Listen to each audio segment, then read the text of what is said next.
Mira, mi historia, bueno, todos los cubanos tenemos unas historias terribles para la llegada a los Estados Unidos. Sin duda alguna, como dice Iván, yo creo que en Cuba nacemos y en la medida que vamos aprendiendo a hablar y tenemos una noción de lo que hay exteriormente, ya nos damos cuenta que allí no podemos vivir. Y el sueño de cada cubano es salir. Es la única vía de escape que tenemos ante un régimen tan fuerte como ha sido el régimen de Cuba. Lo cierto es que yo tuve la oportunidad por mi cuñado, que se casó con una venezolana, y él fue el que nos llevó a Venezuela. Nos sacó a mi esposa y a mis 2 hijos. En Venezuela vivimos alrededor de 5 años, hasta el momento en que fue electo Chávez. Cuando Chávez empezó en las campañas... Viniste del futuro. Yo dije, no, esto yo no lo vivo 2 veces ni por nada del mundo.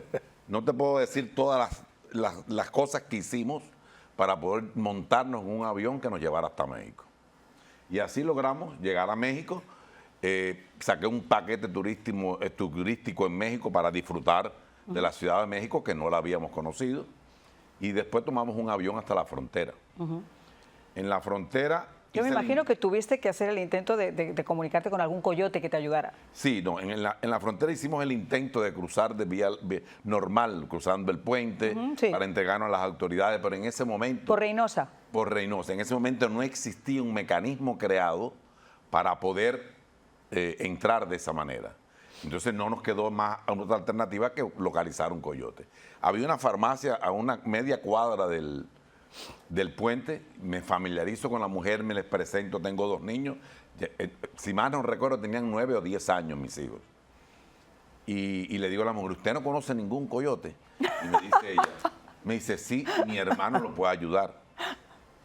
Y entonces me buscó a su hermano, lo fui a ver a una gasolinera, y él me dijo, sí, yo lo puedo cruzar, yo le puedo colaborar. Ven, traiga a su esposa, a sus hijos. Me montó un carrito parecido a los de Cuba de los años 40. Me llevó a su casa, me dijo, 10 minuticos y traigo la recámara. Un nivel de pobreza espantoso. Espantoso, claro. En el que vivían. A los 10 minutos llegó con el carro, suban, se montó el hijito de él, que tendría unos 11 o 12 años. Nos llevó hasta el río, yo miraba aquel borbero y iba alejándome del pueblo hasta que llegamos al río de la frontera de México. ¿Al Río Bravo? Al Río Bravo. Nos bajamos, agarramos la recámara y cuando llega a la orilla del río, de momento siento aquel carro que se aleja y le digo al niño, ¿pero y qué ha hecho tu papá? ¿Para dónde va tu papá? Me dice, no, mi papá no te va a cruzar. Te voy a cruzar yo porque a él lo cogen preso y a mí no. Y que no levantaba un palmo. Digo, pero mijo, si tú eres más chiquito que los hijos míos. Me dice, sí, pero yo lo voy a cruzar. Lo cierto es que el muchachito tenía una habilidad enorme, porque me dice, quítense la ropa. Digo, no, aquí nadie se va a quitar la ropa. Yo no puedo llegar a los Estados Unidos sin ropa. Me dice, no, es que va a pesar mucho. Digo, no importa, vamos a hacer el intento. Cruza al niño más chiquito con mi esposa y después nosotros vamos atrás porque había una sola recámara. Qué difícil, ¿eh?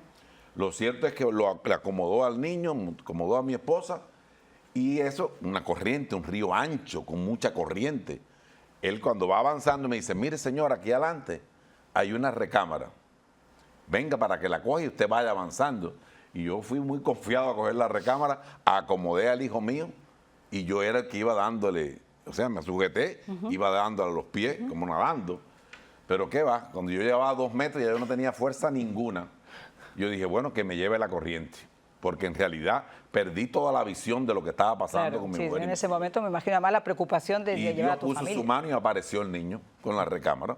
Y le digo, ven y ayúdame, porque yo no he podido dar 2 pasos con esto. Con la habilidad más grande del mundo, el niñito de 12 años agarró la recámara, me dijo, sujétame esta, que me la llevo también. Y en menos de 10 minutos estábamos del otro lado. Una historia terrible. Mi mujer, cuando sepa que yo he hecho historia en la televisión, creo que me mata. Pero ¿sabes porque a ella no le gusta ni que ella dice, yo no quiero ir eso de nuevo porque me aterrorizo. Pero fíjate lo que es el deseo de triunfar. ¿Tú sabes cuántas personas hay ahora que nos están viendo? Que esta historia le está llegando al alma y la está recordando quizá como la estás recordando tú ahora. Sí, es terrible porque en el momento que llegamos, el mismo coyote, yo le dije, bueno, y cuando yo cruce, ¿qué yo hago?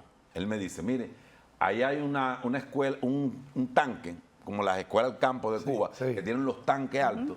Me dijo, cuando usted cruce, lo único que tiene que hacer es seguir esa dirección. Entonces yo cruzo el río, unos manglares enormes llenos de fango, llegamos a un caminito, y no veía a mi mujer y a mi otro Uy, hijo. Dios. Entonces tuvimos que virar para atrás caminando, pero casi medio kilómetro. Yo gritaba el nombre de mi esposa, Chabela, Chabela, Chabela, y no respondía. Cuando yo llegué, cuando nosotros nos volvimos a encontrar, mi mujer y yo éramos a llanto completo, que no podíamos ni hablar. Y yo llegué con 40 de fiebre. Wow. Del terror tan grande que sentí al no verlos ellos dos. Digo, los cogieron unos coyotes, porque ese era el terror que yo tenía. Ese es el terror, que si ya de por sí es difícil arriesgarse a dejarlo todo, afectos, olores, cultura, familia,